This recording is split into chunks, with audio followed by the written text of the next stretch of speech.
Hello friends, मेरे YouTube channel में आपका स्वागत है। आज इस वीडियो में मैं आपको कटोरी ब्लाउज की कटिंग बताने वाली हूँ, तो वीडियो को लास्ट तक ज़रूर देखें। सबसे पहले हम पेपर में कट करेंगे। तो ये हमारा पेपर है। यहाँ हमारी ब्लाउज की लंबाई है 13 इंच।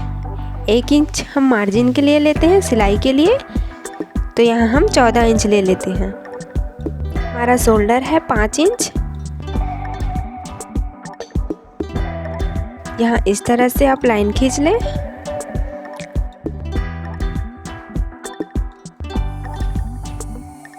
और हमारा आर्मोल है 7 इंच, तो यहाँ पे इस तरह से टिक लगा लें।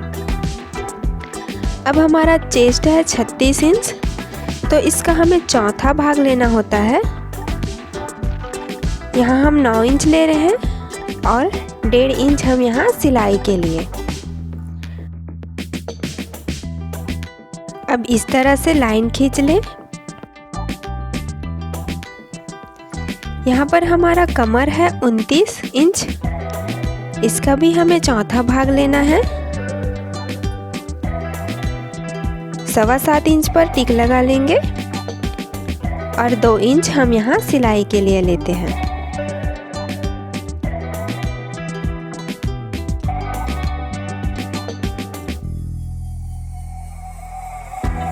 यहाँ पर आर्मोल को हम शेप दे देते हैं 1 इंच पर। हमारा शोल्डर है 5, इसका हम आधा लेते हैं 2.5 इंच पर और इस तरह से टिक लगा लेते हैं। पीछे गला है 9.5 इंच। आधा इंच हम मार्जिन के लिए सिलाई के लिए लेते हैं, तो 10 इंच ले लेते हैं।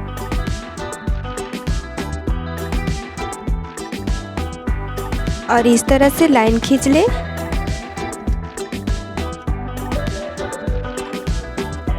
यहाँ पर गले को शेप देते हैं हम। आप अपने हिसाब से जैसा देना चाहे दे सकते हैं। यहाँ शोल्डर पर हमें आधा इंच पर लाइन खींच लेना है। अब कमर पर टक्स के लिए यहाँ हम 4 इंच लेते हैं और लंबाई भी 4 इंच ले लेते हैं। यहाँ पर हम टक्स के लिए आधा इंच बढ़ाते हैं। अब आधा इंच पर इस तरह से दोनों तरफ सिलाई के लिए निशान लगा लेते हैं। हमारा पीछे भाग बनकर तैयार हो गया है। अब हम इसे कट कर लेते हैं।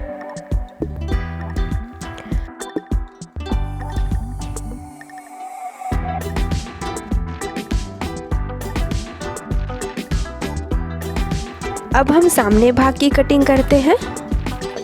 जो हमने पीछे भाग कट किया था उसे इस तरह से रख लेते हैं। यहाँ पर हम 1 इंच बढ़ाकर लेते हैं।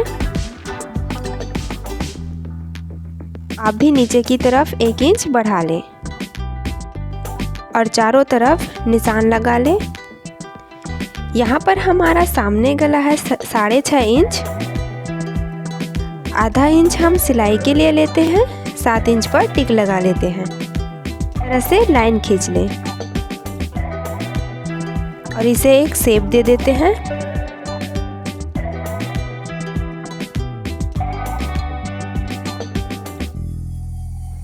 कमर पट्टी है 2.5 इंच। 1 इंच सिलाई के लिए बढ़ाते हैं।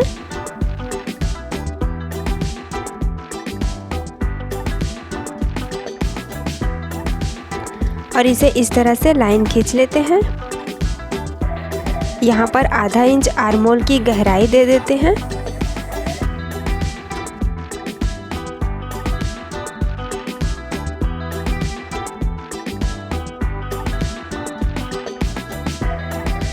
यहाँ पर हम 2 इंच लेते हैं और इस तरफ से 3 इंच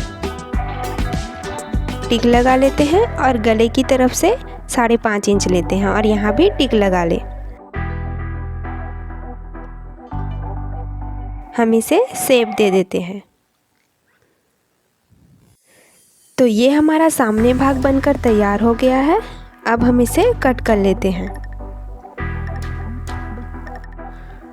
अब हम यहाँ कटोरी की कटिंग करते हैं। तो कटोरी को हम इस तरह रख लेते हैं और चारों तरफ निशान लगा लेते हैं।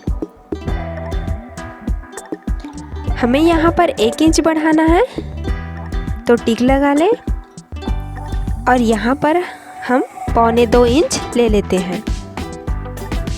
आप चाहे तो 2 भी ले सकते हैं चेस्ट के हिसाब से।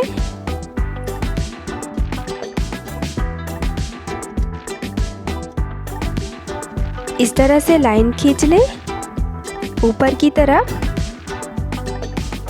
की तरफ से आधा इंच ले लेते हैं। तो यहाँ हमारा टोटल लंबाई है 8 इंच। 8 का हम आधा भाग लेते हैं 4 इंच पर और टिक लगा लेते हैं। अब यहाँ 1.5 इंच ऊपर की तरफ और 1.5 इंच नीचे की तरफ निशान लगा लेते हैं और इसे इस तरह से मिला लेते हैं। यहाँ पर हम 1.25 लेंगे और दोनों तरफ निशान लगा लेंगे।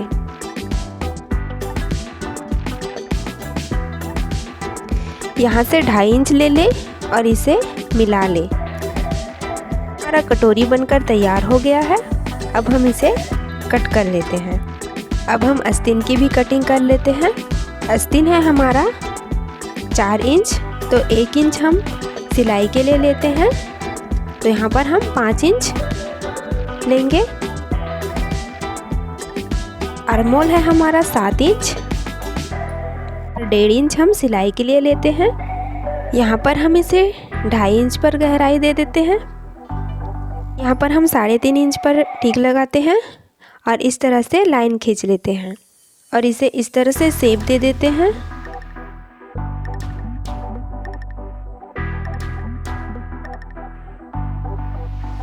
हमारी मोहरी है 5.25 इंच, 1.5 इंच हम सिलाई के लिए बढ़ा लेते हैं और इस तरह से मिला लेते हैं और इसकी भी कटिंग कर लेते हैं। यहाँ पर हमें सामने की तरफ भी शेप देना होता है, तो शेप दे देते हैं। तो ये हमारा आस्तीन बनकर तैयार हो गया है।